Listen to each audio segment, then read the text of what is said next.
Good day, everyone. I picked up this little book on Wednesday, Tokyo Ghost, by Rick Remender and Sean Murphy. I'm going to share my thoughts on the book briefly and then go on to the main topic of this video.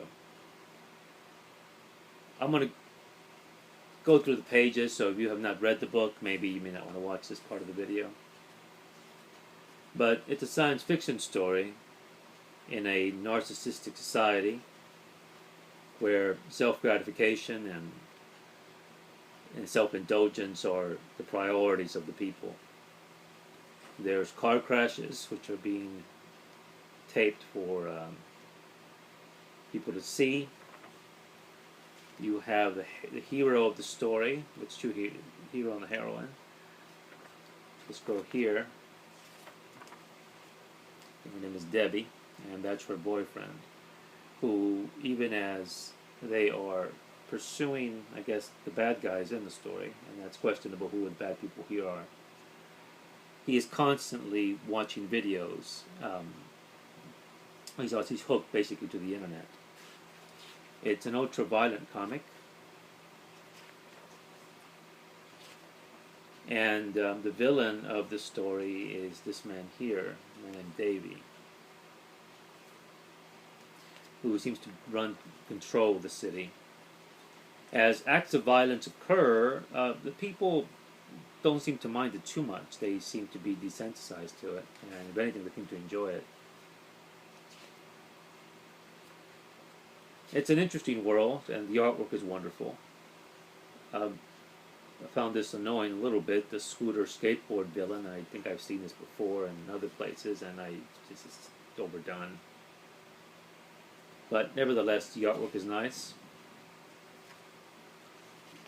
Now, the girl's boyfriend, like I said, he's quite self-absorbed in his own little world, and he's almost like a junkie of technology. And when the story concludes, she's trying to break him out of it, and even by using her sexuality to bring him back, she's unsuccessful. It's an intriguing little story, and it reminded me, though, of something I've seen before. I'm not saying that what I'm going to discuss is better, but it was something that I always found extremely satisfying.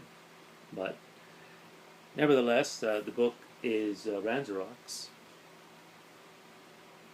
an Italian comic, which I read in the pages of Heavy Metal when I was a kid, when I was able to buy the magazine at a store before they stopped selling it to me because I was underage.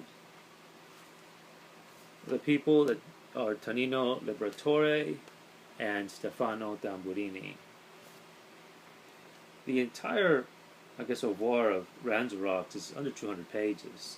It's RanXerox in New York. Happy birthday, Lubna. And I'm in. Now, this is the Italian, I guess, omnibus, if you can even call it that, which collects all these volumes, plus the early black and white comic as it appeared in Italy in the late 70s. I want to say in 78, 79. And even has a brief coda to this three-part story here, which has not been published in English as far as I know. Well, in any event, back to RanXerox. The world of RanXerox is, if you've seen the film Blade Runner, the way the world looks, it's dirty, it's decayed, but you just can't keep your eyes off it. And I wonder if Ridley Scott, I know he had used Heavy Metal magazines when he was doing the film to inspire him, including stuff by Mobius, but I wonder if he had some of these issues, or at least the French Metal Hurlant, where I think this may have appeared. In any event, RanXerox is a robot. And originally the comic was called RanXerox. It was 2 words, because he's made from the parts of a Xerox machine. Xerox got breath of this, and they put a stop to it. And so the writer-artist, they just changed the title to RanXerox, and apparently they could get away with that. His girlfriend is Lubna. That's his girlfriend right there, and she's 12 years old. Which is, in this world, which is extremely hedonistic, and basically the stuff I just mentioned about Tokyo Ghost, but take it to a much more depraved level. RanXerox has just three emotions: love, hate, and indifference. If indifference can even call it an emotion. And again, that's Lubna, his girlfriend. And these are her friends. And that's little Carmen, who's a 3.5-year-old little gang member. People here are hooked on heroin and other drugs. They walk around almost like zombies. They are indifferent to anything that happens to anybody except themselves. RanXerox just loves Lubna. Lubna, though, is a heroin addict. And she's quite foul-mouthed. And she could be basically the bad sister of Lolita from Nabokov's novel. Which, if you read this novel or seen the films, she's got quite the attitude. But it's nothing compared to Lubna's, who all she cares about is getting high and using RanXerox as a sex toy. And when he gets angry, he gets extremely violent. Now, RanXerox in New York, the plot basically is Ranx and Lubna, they want to score some heroin, and they go to an artist's home here, and his wife. However, the artist, unbeknownst to them, is working for someone named Ballard. He's a music mogul who wants RanXerox to do a Fred Astaire revival. Yes, that's correct, the Fred Astaire revival in New York. And so they trick Lubna to turn him off. Then they kidnap Lubna, who's now going to be with Ballard. And in the meantime, the artists are going to use RanXerox to kill an art critic. And that art critic is their son. And he's a 17, 18-year-old who's the most famous art critic in Italy. And he does not like their artwork. And so, in order to prevent a bad review, they use RanXerox to kill him.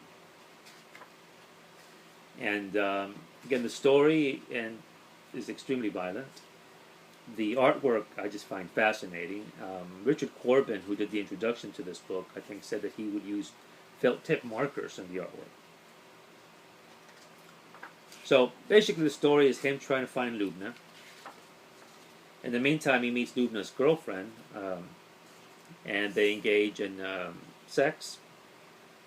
And then the girl's boyfriend shows up, and he just punches the wall and crushes his face. And the girl's just not too disappointed.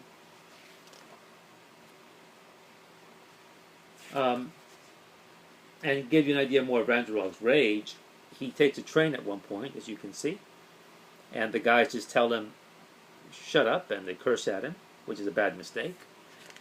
And later on, when the ticket collector comes, what does he see? RanXerox has destroyed all of them.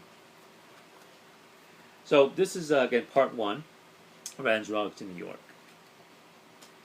Part 2 is now Happy Birthday, Lubna. And this takes place in New York shortly after the events of part 1. And in our story now, we have penniless Lubna and RanXerox living in New York, where he's a cab driver and she's a babysitter. And she's pretty pissed off because they don't have any money. And basically, this is the way she talks. She says, I want you to use your brain for once in your life, and I better get a fabulous present for my birthday, or I'll leave you. Do you understand me? And he just kicks her out of the cab. And here she continues. I ought to get hooked up with a millionaire or a rock star and leave this shitty neighborhood. Things were better for me in Rome. Do you hear me, Rubber Dick? Frustrated, RanXerox, and they have a roommate named Tim. And as she's yelling at him because she has to go babysit these bratty kids. Tim is interesting because Tim has a fetish, and his fetish are erotic car crashes. His dream is to die in a car crash with a famous actress, where he orgasms. Now that sounds similar. That sounds familiar. It should, because that's basically the plot of J.G. Ballard's Crash. So basically, what we have here in Happy Birthday, Lubna is Lubna wants a nice present from RanXerox, who's broke. So pissed off, him and Timothy, they go for a cab ride where Ranks picks up a rich socialite who's also sex-starved and a heroin addict, who tells him about this exclusive party that's run by this music producer who wants to have a Ben-Hur type of car theme, where people just crash their cars. And he's going to make a video out of it. And there's the mogul there.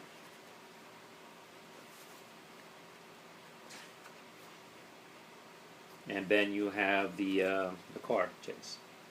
Not the car chase, it's the Ben-Hur scenario, but with automobiles. So this one actually has two stories, Happy Birthday, Lubna.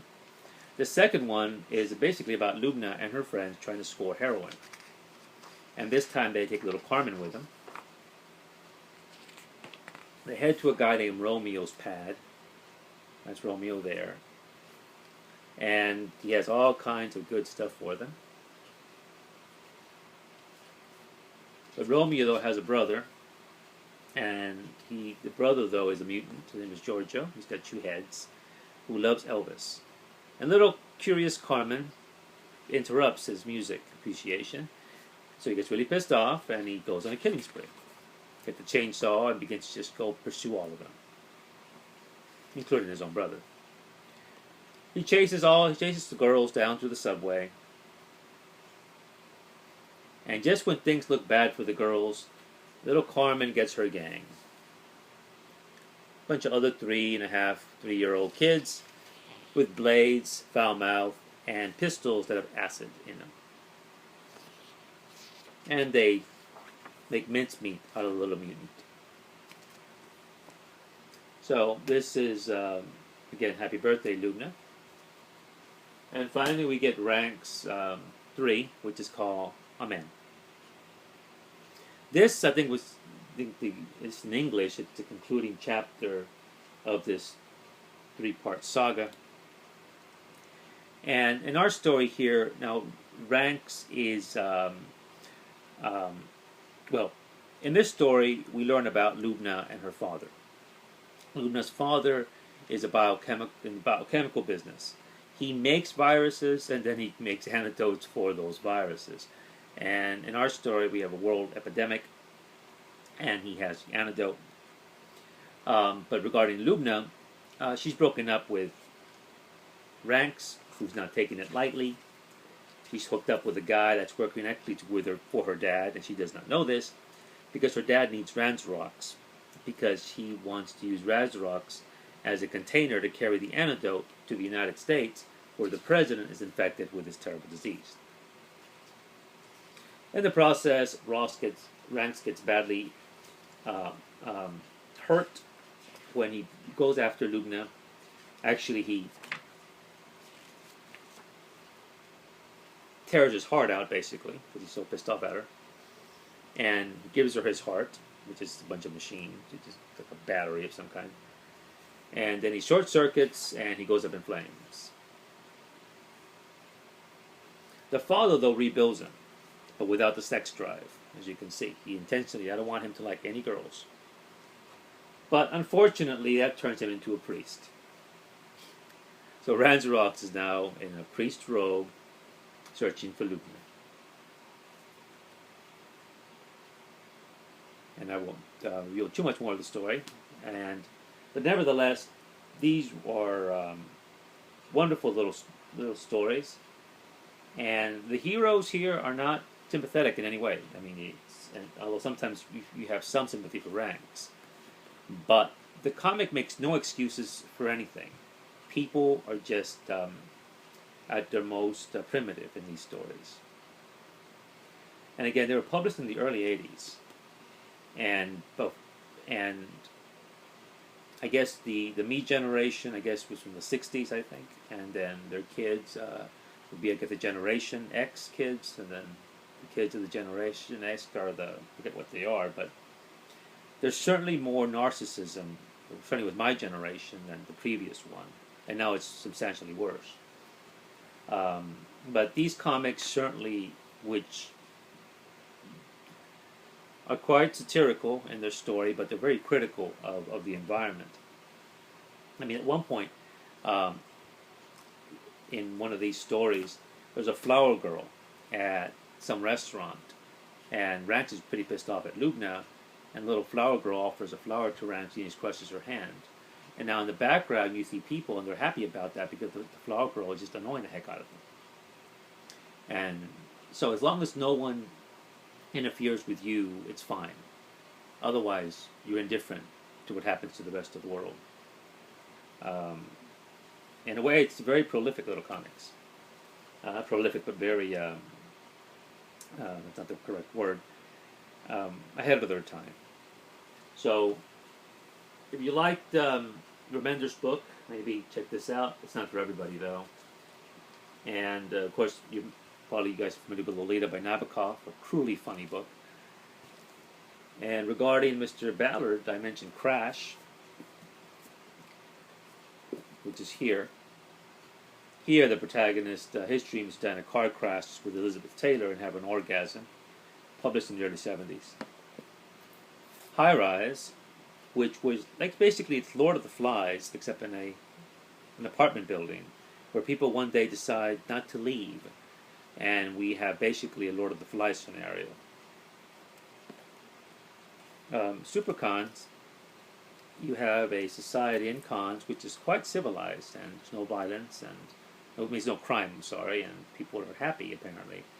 However, at night, you have these trucks and these vans and these automobiles where they travel and they search for people. And the next day, you have reports of dead bodies or people that have been raped. So something's going on in this, but it seems to be a very civilized and happy society.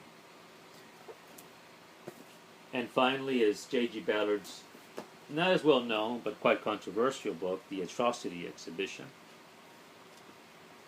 which are little short stories, little vignettes of celebrity, sex, fetishism, and when all those combine, you get a very dangerous situation. In any event, thanks for viewing, and happy reading.